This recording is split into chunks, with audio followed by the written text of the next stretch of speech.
Pues sobre las cuentas del Estado y sobre los presupuestos canarios que se presentaron esta semana, pero también de muchos asuntos de la actualidad política, vamos a hablar ya con el presidente Ángel Víctor Torres, que ya nos acompaña en plató. ¿Qué tal? Buenos días. Hola, ¿qué tal? Buenos días. Las cuentas canarias para el próximo año, que tienen muchos números, grosso modo son más de 10.000 millones de euros, un 75% se va a destinar a políticas sociales. Le pregunto, presidente, ¿cómo se va a notar eso en los servicios públicos? ¿Se van a reducir las listas de espera? ¿Habrá más profesores en los colegios? ¿Cómo se va a reflejar? Ya tenemos más profesores en los colegios porque hemos contratado a más de 3.000 y los mantenemos. No han sido despedidos como ha ocurrido en otros lugares cuando la pandemia ha sido menos grave. Hemos contratado también a más de 7.000 sanitarios, por tanto también tenemos más personal en la sanidad y las listas de espera. El objetivo, hay un plan Aborda, lo veremos a final de este año, poder reducirlas. Es verdad que todas las comunidades, una vez que estamos superando la pandemia, han abierto las puertas a muchas operaciones que quedaron relegadas durante esos meses de lucha contra el COVID y han aumentado las listas de espera. Nosotros tenemos un compromiso de bajarlas y para ello lo que hacemos es poner en esos presupuestos, por ejemplo, más de 330 millones de euros más a la sanidad, siendo la partida más importante que nunca ha tenido la sanidad en Canarias, ¿no? En una situación en la que la invasión de Rusia sobre Ucrania, en la que la crisis derivada de la pandemia todavía sigue teniendo sus efectos, no nos hemos recuperado, hoy el dinero vale menos, el salario que tenemos vale en torno a un 6% menos que hace un año, con la capacidad que tiene el gobierno, porque esta es una situación que se da en todos los países de la zona euro, con la capacidad de las autonomías, ¿qué es lo que van a hacer ustedes para tratar de que los canarios y las canarias puedan hacer un mejor uso del salario que les llega cada mes al bolsillo? Tenemos medidas en el presupuesto para luchar contra la inflación. Ayer decía que estos son los presupuestos de la certidumbre, es decir, Canarias, hoy, lo vimos ayer en un medio de comunicación que publicaba que hemos tenido el mejor agosto de la historia de Canarias desde el punto de vista turístico. Hoy tenemos más personas trabajando que nunca, más mujeres trabajando que nunca, se ha bajado el paro juvenil en más de 1.400 personas frente a lo que había antes de la pandemia. Esos son datos objetivos. Significa que se ha recuperado la economía y que Canarias se enfrenta ante las adversidades mucho más fuerte. En este presupuesto, por ejemplo, tomamos medidas de carácter fiscal importantísimas. ¿Por qué? Porque sabemos que quienes están teniendo dificultades para llegar a final de mes son las rentas bajas y las medias. Por eso tenemos 3 paquetes fiscales a los que se puede acoger cualquier persona que, por ejemplo, cobre menos de 30.000 euros. Eso significa deducciones para vivienda, compra de libros, etcétera. También una asignación directa. Cuanto menos se gane, más dinero se recibe por parte del Gobierno de Canarias. Es decir, una persona de menos de 20.000 euros de renta recibirá cerca de 250 euros. Si son varias unidades, varias personas, unidad familiar, pues será el doble o el triple, y las rentas medias tendrán derecho a una de las partidas de las deducciones, las rentas altas a ninguna. Es decir, que lo que hacemos es tomar decisión, creo que en eso ninguna comunidad lo ha hecho como Canarias, para ayudar a que se llegue a final de mes de una manera mucho más aliviada, porque ese es el gran problema. Es decir, Canarias tiene grandes cifras de empleo, hemos tenido un buen verano turístico, hay buenas previsiones para el invierno, pero la cesta de la compra se ha encarecido. La inflación, señor presidente, que agrava la dificultad de muchas familias, lo decimos. Recientemente conocíamos los datos de pobreza en Canarias, cayó 1,3 puntos respecto al año anterior, pero seguimos a la cabeza del país. Usted defiende que es la primera vez en 8 años que se rompe esa tendencia alcista de la pobreza en el archipiélago. Lo cierto es que el 38% de los más de 2 millones de habitantes de Canarias están en situación de riesgo de exclusión social. La PCI llega a más de 40.000 familias, pero hay 365.000 canarios y canarias en situación de pobreza severa y está a punto de acabarse la legislatura y la renta de ciudadanía canaria no se ha aprobado.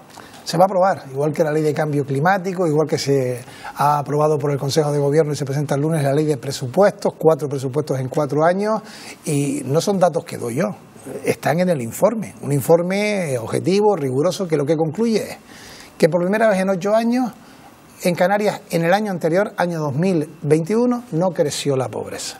Que hoy tenemos los datos que teníamos de pobreza de hace 14 años, que solo hay 3 comunidades que han mejorado frente a la pobreza el último año, que son 2 de la mitad norte de España y la única del sur, Canarias. Es Cantabria, Cataluña y Canarias, que en cuanto a ello se han tomado decisiones del escudo social fundamentales. Cuando nosotros llegamos al gobierno de Canarias, en junio del 2019, se recibía una PCI por 5.000 familias. Hoy la reciben 40.000. ¿Eso significa que no hay que seguir caminando y trabajando? Por supuesto, quedan muchos a los que tenemos que hacer llegar las ayudas fundamentales porque están pasándolo mal. Pero también es innegable que de 5 a 40.000 el cambio es relevante. La acción de este gobierno. Yo siempre digo que fundamentalmente no es lo que uno u otro pueda decir. Nosotros llegamos en mayo del año 2019 para cambiar las cosas en Canarias. Fue nuestro compromiso y recibimos el voto de los canarios, mayoritariamente en mi formación política. Y se conformó un gobierno de progreso, distinto, de 4 fuerzas políticas. El compromiso fue cambiar las cosas en Canarias. Hoy, a día de hoy, frente a lo que recibimos en el mes de mayo del 19, no hablo de la pandemia, vamos a olvidarnos de todo lo que hemos sufrido, del volcán, de la crisis económica, del fenómeno migratorio. Hoy, todos los datos son mejores. Por lo tanto, no es lo que yo pueda opinar. Cuando decimos que hoy tenemos 187.000 desempleados y cuando llegamos al gobierno había más de 208.000, eso es así. Cuando decimos que hoy el 50% de los contratos son indefinidos y antes apenas llegaban al 10%, también que en estos años más mujeres se han incorporado al mercado laboral, también es cierto, como que hay más de 10.000 nuevos profesionales en la sanidad y en la educación canaria. ¿Para qué? Para que se bajen las ratios, para que tengamos educación de 0 a 3 años, que eso es fundamental. Muchísimas familias por fin pueden llevar a sus hijos de 0 a 3 años a un colegio y no pagar por ello, porque antes tenían que pagar y muchos no lo podían hacer porque no tenían recursos, y ahora estamos apoyando a esas familias. Y en el campo de los derechos sociales igual, en la dependencia, que es fundamental, estamos dando 1.000 al mes, 1.000 prestaciones al mes, cuando llegábamos apenas llegaban a 200 o 300, y nos ha dicho el máximo responsable que si seguimos así el año que viene ya tendremos el limbo de la dependencia solventada. Eso es la acción del gobierno y para eso, repito, tenemos que dar cuenta. La dependencia preocupan los salarios, preocupa no llegar a fin de mes, pero también hay algo que yo creo que preocupa a todos y cada una de las personas, que es la sanidad. En ese sentido, hemos visto imágenes que se han repetido también esta misma semana en hospitales de Canarias. La última situación se ha dado en el Hospital Universitario de Canarias, largas colas de pacientes que esperan en urgencia, incluso más de 6 horas por una valoración. ¿Por qué sucede esto? ¿Y qué solución se le puede dar, presidente? Fundamentalmente más recursos humanos, más fondos económicos, que en Canarias los tenemos, y una organización que lleve el que bajemos la demora, las listas de espera, el tiempo para esperar por una prueba diversa o por una consulta médica. Todas las comunidades han aumentado, y es objetivo, las listas de espera porque hemos estado centrados en la COVID. La gente se ha obsesionado, lógicamente, por algo que mataba, que era el COVID, y ahora estamos haciendo muchísimas operaciones que quedaron relegadas durante un tiempo. Junto a ello, también quiero ser claro, nos preocupa muchísimo la lista de espera. Ha habido años, 2016, 2017, donde teníamos números semejantes y no había pandemia, y estamos poniendo todos los recursos. Es innegable, por ejemplo, que este año ya se han construido los edificios para tener más de 330 camas nuevas públicas. ¿Es un número alto o bajo?, dirá la gente. Bueno, pues son más camas que las que hemos tenido en 10 años. Es decir, en los últimos 10 años, en Canarias, no se construyeron más camas que las que hemos construido este año, que hemos abierto este año. Vas a Fuerteventura y sabes que por fin la gente te felicita porque ha tenido que ir al Negrín, por ejemplo, para hacerse las pruebas de radiología, toda la que tiene que ver con el acelerador lineal. Ya lo tiene Fuerteventura, es que vas a La Gomera y al Hierro. Y por fin ya pueden hacerse resonancias magnéticas. Es que tenemos un nuevo avión para los traslados entre las islas y un nuevo helicóptero para las islas no capitalinas, ¿no? Pero ahora se supone que va a venir, los indicadores apuntan a que el otoño y el invierno son épocas de más virus, de más enfermedades, de más problemas también, quizás un repunte a lo mejor de casos de COVID. ¿Solución a corto plazo puede haberla? Repito, organización del personal, cierto que hemos tenido en estas semanas un repunte que ahora ha aflojado. Es posible que volvamos a tener ciertos momentos de mayor presión con la llegada de diciembre y enero. Siempre ha ocurrido así, esto no es nuevo, lo conoce la historia de Canarias, pero nuestro compromiso, y para eso hemos aprobado este plan con fondos económicos, es también entregar en el campo sanitario, y en ello estamos trabajando, mejores datos con respecto a las listas de espera. Hablaba usted, presidente, hace un momento de la creación de 330 camas en los hospitales de Canarias. Fíjese que casualmente hay 330 mayores admitidos por su gobierno, 330 mayores en los hospitales canarios que, pese a tener el alta médica, siguen ingresados en estos centros hospitalarios porque en la mayoría de los casos sus familiares no pueden hacerse cargo de ellos. Algunos de estos mayores incluso están tutelados por el gobierno canario. La fiscal Hospital General de Mayores de Canarias ha advertido de la situación preocupante, dice, porque estos mayores, asegura, no necesitan estar en la habitación de un hospital, sino recibiendo atención sociosanitaria. El problema, presidente, es que no hay plazas en residencias para estos mayores. Bueno, hay varios problemas. El primero es que las familias se desentienden de ellos, lamentable, ¿no? Lo segundo, que es importantísimo, es que no lo dejamos desvalidos. Están en camas públicas, no se van a la calle, no los dejamos a su suerte. La tercera es que lógicamente no deben estar ahí, ocupando una cama de un hospital, sino en un centro sociosanitario, que por cierto lo hacemos junto a los cabildos, y que hemos tenido dificultades las administraciones para conseguir los suelos y crear los nuevos edificios. Hemos tenido que dar prórroga a los cabildos durante varios años para la ejecución de esas partidas, y junto a ello está mejorar todo lo que tiene que ver con la dependencia. Y hoy este dato también está claro. Hemos conseguido dar miles de prestaciones, y lo saben quienes me están viendo, a familias que llevaban años en el entorno familiar cuidando de su padre, de su madre, de su hijo, dependiente, y sin ningún tipo de retribución económica ni reconocimiento de que estaban realizando una labor que era un empleo. Y esto se ha podido ir cada mes mejorando muchísimo, ¿no? Por tanto, no es una situación fácil. También debe hacer reflexionar a la sociedad. Es lamentable que tengamos islas donde hay decenas de mayores cuyas familias no quieren ni siquiera ir a visitarlos.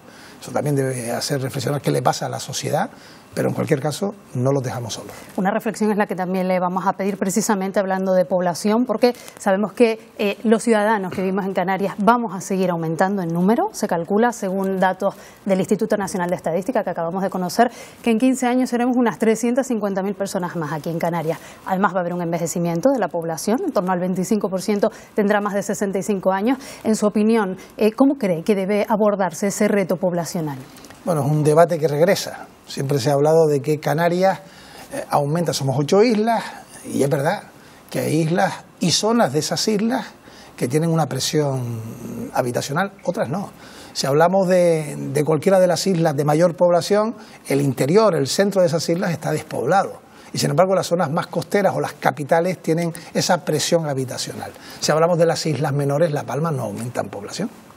En los últimos 25 años ha mantenido, incluso bajado frente a Lanzarote o Fuerteventura. ¿Por qué? Porque ha habido un boom turístico que fundamentalmente ha hecho que esas islas sean un reclamo para mano de obra que ha venido, se ha establecido y ha terminado haciendo sus familias y creando raíces en esas islas. Es un debate que tenemos que hacer con sosiego. Que tengamos 15 millones de turistas es presión habitacional, es presión, doblemente, generan residuos, consumen energía. Pero si no tuviésemos esos turistas tendríamos pobreza en Canarias. Es decir, hay que tener un debate con tranquilidad. Canarias es una de las comunidades más jóvenes de España, frente a otras comunidades del norte que se han ido envejeciendo, donde hay mayor población entre los 60 y 90 años. Canarias tiene muchísima gente joven, que hace que también tengamos, por ejemplo, un atractivo para la hora de conseguir un trabajo, y eso lleva consigo que, por ejemplo, el informe de la pobreza habla de 9.000 personas más en pobreza severa, pero es que hemos aumentado desde el año 2008 en 45.000 personas, algo que no ocurre en el resto de las comunidades. Yo espero que la comisión de expertos también hagan conclusiones y pongamos sobre la mesa los pros y contras, porque sí, hay presión en lugares diversos de Canarias como despoblamiento en otros. Sus socios de gobierno, Podemos, han presentado a la mesa del pacto su propuesta, es un tema del que se ha venido hablando también en los últimos años, su propuesta para aplicar una ecotasa en Canarias entre 1 y 3 euros, plantean ellos, por noche, por visitante que llegue a las islas. Dicen que la finalidad podría ser fines medioambientales, protección de la ciudadanía, familias más vulnerables, inserción.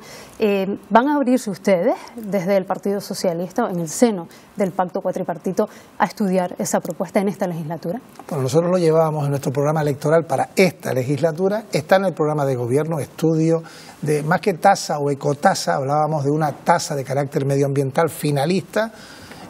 Se intentó en 2 ocasiones llevarla a su práctica, pero en la primera tuvimos la quiebra de Thomas Cook, y en la segunda, que era con los presupuestos del año 2020, llegó la pandemia, o sea que no era el momento, ni mucho menos, o sea, no teníamos turismo, tampoco creo que es el momento ahora. Este es el momento de la consolidación, de hacer que Canarias, como se está viendo, es un lugar seguro en todos los ámbitos, en el sanitario, también en la seguridad con mayúsculas, y quieren venir a Canarias los turistas centroeuropeos, a pesar de que están sufriendo inflación, a pesar de que sus países pueden entrar en recesión, hay interés por venir a una tierra de paz, tranquila, hermosa y que tiene muchísimas bellezas gastronómicas, también en infraestructuras como es Canarias, y lógicamente lo ha presentado el grupo de Podemos para la futura legislatura, la próxima legislatura. Como tenemos voluntad de continuidad, y creo que eso hay que hacerlo también con el sector empresarial, y si el destino es para conceptos medioambientales, estoy seguro que también apoyarán la medida. Presidenta, ayer en el Pleno del Parlamento el consejero Franquis anunció 12 millones de euros entre Gobierno Central y Canario para construir 160 viviendas para los vecinos desalojados por los gases tóxicos en Puerto Naos y La Bombilla, en La Palma. Lo que no especificó es cuándo. Muchos de estos vecinos están ya desesperados. De hecho, el pasado fin de semana veíamos cómo se saltaban la prohibición y algunos de ellos pasaban la noche en sus hogares. Hay cientos de vecinos de otras zonas afectadas por el volcán que un año después de la erupción no tienen un nuevo hogar. Decenas de ellos siguen en hoteles. ¿Entiende usted la desesperación de toda esta gente? Bueno, entiendo lógicamente que, lo he dicho en más de una ocasión, que por mucho que nosotros hagamos es imposible que ellos sientan satisfacción tras haber perdido su hogar, el lugar donde vivían, los vecinos con los que compartían el día a día, el colegio que tenían a donde iban sus hijos, o aquello que querían dejarle a los que venían, que recibieron de sus padres. Eso es imposible. Diciendo esto, primero, no murió nadie en la isla de La Palma con el volcán, fundamentalmente por dos grandes factores: la ciencia, que adelantó dónde podía darse la erupción, el error fueron, digo error entre comillas, 300 metros, y la responsabilidad ciudadana. Por tanto, seamos responsables. Si los científicos que hacen sus mediciones dicen que esas zonas son peligrosas, no puede la gente entrar donde hay zonas peligrosas. No lamentemos después desgracias por cuestiones que van en contra de lo que los científicos... Nadie tiene tantas ganas como regresar a sus casas como sus propietarios, lógicamente, pero también nosotros, porque esas casas están. Esas casas no han desaparecido, no están sepultadas por la lava. ¿El cuándo? Es difícil responder. Los científicos tampoco saben cuándo podrán regresar a sus casas. ¿Qué ha hecho el Gobierno de España? ¿Qué hace el Gobierno de Canarias? Primero, responder a quienes han perdido su casa. Y ahí hemos hecho una gran propuesta, lo más rápida posible, que satisface a todo el mundo. Imposible, pero todas las casas, todas, que hemos entregado en esta legislatura han sido en la isla de La Palma. Todas. Hemos priorizado la isla de La Palma. 200 viviendas entre las entregadas, las que se van a entregar en día, y todas han ido ahí. Las de Puerto Naos, La Bombilla, que ahora hay una partida económica, es fundamentalmente por si esto se prolonga, y tendremos que buscar los suelos, para eso hay que tocar a los ayuntamientos y construirlo cuanto antes. Es importante que tengamos ya partidas económicas, unos millones de euros para poder hacerlo, ¿no? Y ojalá los científicos digan que ya hay seguridad para poder regresar a sus casas. De modo que les pido a los vecinos que respetemos, como lo hicimos durante el volcán, la responsabilidad cívica. Señor Torres, hoy se debaten y mañana se votan las enmiendas a la totalidad de los presupuestos generales del Estado. En principio saldrán rechazadas, seguirán con su tramitación parlamentaria. Ustedes han celebrado, dicen que son las cuentas que más inversión van a dejar en Canarias de toda la historia. Su viceconsejero de Presidencia reconoció aquí, precisamente en Buenos Días Canarias, en una entrevista, que hay algunas pequeñas lagunas respecto a nuestro régimen económico y fiscal. Lo decía, por ejemplo, en relación a asuntos del sector primario. Ayer también lo reconocía el vicepresidente y consejero de Hacienda en el Pleno del Parlamento. Le pregunto, si el REF está anclado en la Constitución, en el Estatuto de Autonomía y en el Tratado de Funcionamiento de la Unión Europea, ¿cómo se explica que haya esas pequeñas lagunas? Bueno, siempre ha ocurrido que los distintos conceptos del REF han exigido pues modificaciones presupuestarias. Pueden tener 1 euro o 100 millones de euros, pero deben estar dotados. No dice el REF en qué cantidades, por ejemplo, el agua desalada tiene que estar. Que esto es importantísimo porque lo pagamos cada uno de nosotros nuestro recibo del consumo de agua, ¿no? Y la cantidad entiendo que debe ser mejorada, por ejemplo, ¿no?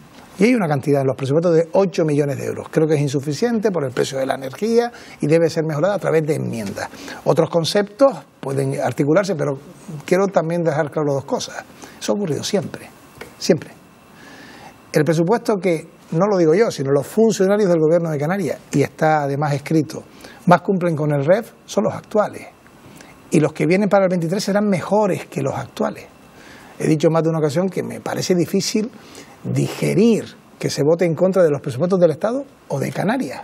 Porque eso significa, si se vota en contra de esos presupuestos, que no llegarían 500 millones más para los pensionistas canarios, que no llegaría a un aumento del 150% para la dependencia, becas para los jóvenes, ayudas diversas para los sectores económicos de Canarias, igual que en el presupuesto de Canarias. Estamos ahora en las enmiendas. Yo me alegro sinceramente que los socios de gobierno, del Gobierno de España, no hayan presentado la enmienda a la totalidad. Estos presupuestos son absolutamente necesarios, son también justos, quien más tiene que pagar, y espero que se mejoren con las enmiendas, que es el trámite actual. Su postura ante los presupuestos generales del Estado, también ante ese tratamiento fiscal que Madrid va a dar a Baleares, son algunos asuntos sobre los que la oposición dice que usted concretamente, se pliega a lo que dice Madrid. ¿Es así? No, lo que pasa es que la oposición, acabamos de verlo hoy, dicen, estos son unos presupuestos injustos para Canarias. Estos son los peores presupuestos para Canarias, los nuestros, los del Estado. Yo los veo y digo, ¿y qué datos dan? Porque yo puedo afirmar que soy rubio y con ojos azules, pero me miras y sabes que eso es una afirmación falsa. Hay que demostrar las cosas que se dicen. Y queda muy bien la frase. Pero cuando no hay datos, queda en evidencia quién lo afirma. Por ejemplo, la reserva para la inversión de Baleares. Eso está desde el año 2007 en el Estatuto de Baleares. En el año 2019, en febrero, lo aprueba las Cortes Generales, vuelve otra vez a aprobarse en octubre del 21, y algunos que dicen que se oponen, ahí votaban abstención, no se oponían.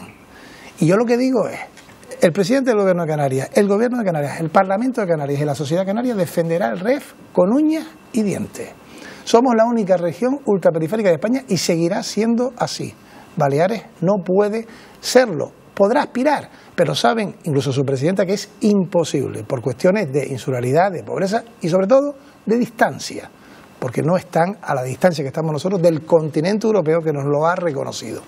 Estaremos en Bruselas dentro de 3 semanas, afianzaremos esta postura, esta afirmación, pero también a los que hacen afirmaciones vacuas, yo lo que les pido un mínimo de responsabilidad, que es lo que nos exigen los ciudadanos. Acaba de adelantar usted que a mitad de noviembre estarán en Bruselas. Canarias va a asumir precisamente la presidencia de la Conferencia de Regiones Ultraperiféricas de la Unión Europea. En la última conferencia en mayo en Martinica, presidente, lograron ustedes como RUP esa excepción al impuesto verde en el transporte. ¿Qué compromisos, qué acuerdos quiere arrancar de Bruselas en este periodo? Es un paquete de medidas legislativas que tienen que ver con distintos factores que pretenden gravar el transporte, sobre todo aéreo, también marítimo. El consumo de combustible, la contaminación del planeta. Canarias está haciendo una gestión magnífica con la apuesta a las renovables. Cuando nosotros llegamos al Gobierno de Canarias había 9 megavatios de renovables, hoy hay 60 megavatios. Cuando llegamos al Gobierno de Canarias había menos de 300 casas que tenían energía solar. Hoy, y quienes me están viendo, muchos lo han hecho ya, y muchas, hay 5.000. Es decir, la apuesta y un megavatio da para que pongamos a funcionar 6.000 lavadoras. Si la apuesta por las energías renovables en Canarias, subvenciones del Gobierno de España, del Gobierno de Canarias, de los cabildos e implicación ciudadana, está siendo magnífica y tenemos que seguir caminando. Por tanto, Europa tiene que entender, que Canarias está haciendo su trabajo, que estamos apostando por la energía solar, la eólica, la fotovoltaica, como acabo de decir, la geomotriz, todo lo que es energías limpias, del mismo modo que no se puede grabar a un avión porque venga a Canarias. Porque si se graba a quien viene a Canarias, estamos condenados. A Canarias se viene o en barco o fundamentalmente en avión. Y por eso tiene que haber, y lo hemos logrado ya, excepción para las regiones ultraperiféricas. Otra cosa más que se nos consigue dar porque somos RUP, porque estamos alejados del continente. Nosotros somos Europa desde el punto de vista administrativo, pero somos África desde el punto de vista geográfico y somos América por lazos fraternales, ¿no? Y todo eso lo tiene claro también la comunidad internacional, ¿no? ¿Va usted a colocar en el centro del debate, en ese debate dentro del seno de la presidencia de la RUP, en la cuestión migratoria? Lo digo porque se ha demostrado que este no es un fenómeno coyuntural y con las cifras que hemos conocido, ayer mismo la Organización Internacional de Migraciones de la ONU ha vuelto a poner de relieve que la ruta hacia Canarias es la más peligrosa del mundo en esa cuestión, en esa salida de las personas que huyen de una vida, de unas condiciones duras. 1.532 personas han fallecido en su camino hacia las islas. ¿Van a abordar esa situación en esa presidencia que usted va a ostentar? Ese es un dato que seguramente es mayor, porque hay quienes salen, no llegan y nadie, ni sus familiares allá, ni el destino, supo de su suerte. O sea que la muerte en el mar en una patera y en un cayuco siempre son más que los datos que tienen las propias organizaciones. Tenemos aquí una decisión importante. Europa tiene que manifestarse. Hay un pacto de asilo y de migración y el problema es que Europa empiece a tener cada vez más movimientos de ultraderecha, que son los que piensan que la migración o se queda en África o se queda donde llega. Eso condenaría a Canarias. Si la migración se queda donde llega, que es a Canarias, no tendríamos tampoco posibilidad de supervivencia. A Canarias ha llegado desde el año 20 a hoy más de 60.000 inmigrantes, quedarán unos 2.000. Por tanto, han seguido su tránsito, han sido deportados. El camino hacia una nueva vida es tan legítimo como pertenece a la historia de nuestra tierra. Nosotros somos frutos de emigrantes que vinieron de la península ibérica en su momento, del mismo modo que muchos canarios tuvieron que ir a América durante los años del totalitarismo y del hambre, ¿no? Y por tanto, tiene que haber un compromiso, tiene que hacerse en Europa y por supuesto Canarias defenderá que sea justo. Nos estamos quedando sin tiempo, presidente, pero queríamos preguntarle por una última cuestión. Este fin de semana se va a celebrar un acto en Sevilla para conmemorar los 40 años de la victoria de Felipe González, acto socialista. Algunos varones del partido han dicho que no van a asistir. ¿Qué va a hacer usted? Pues es posible que no, pero no porque no tenga ganas, sino porque tengo otros compromisos. Aún no se ha tomado la última decisión, hay agenda que tengo también que responder y bueno, son días apretados, ¿no? Pero es un año importante en la historia de nuestro país y de nuestra comunidad. El año 82 fue el año del Estatuto de Autonomía de Canarias, fue el año del REF democrático, fue el año de la victoria por mayoría absoluta de un partido que fue apoyado por la gente de la calle, sobre todo porque no quería lo que había visto en febrero del 81, un golpe de Estado que los llevara otra vez a 40 años de silencio, de totalitarismo, de violencia y de oscurantismo y de pérdida de libertades y de democracia, ¿no? Fue un gran año y sin duda, se pusieron los cimientos de una España que entró en Europa, que apostó por la sanidad pública y la educación pública, por la política de becas, por una redistribución de la riqueza. Hubo errores, seguro, pero sin ninguna duda se pusieron los cimientos de un país que se ha terminado de conformar en las décadas posteriores, ¿no? Y que permite, por ejemplo, que cualquier persona pueda acceder a la universidad, aunque las rentas de sus padres no lo permitieran. Antes no era así, antes solamente llegaban los que tenían recursos económicos. Pues señor presidente, nos quedamos sin tiempo, se nos quedan muchas cuestiones en el tintero, sobre todo en ese camino ya que cada vez queda menos para las próximas elecciones autonómicas del próximo mes de mayo. Seguro que tendremos oportunidad de hablar de ello en próximos meses. Gracias por habernos acompañado aquí en Buenos Días Canarias. Muchas gracias. Un abrazo. Buenos días.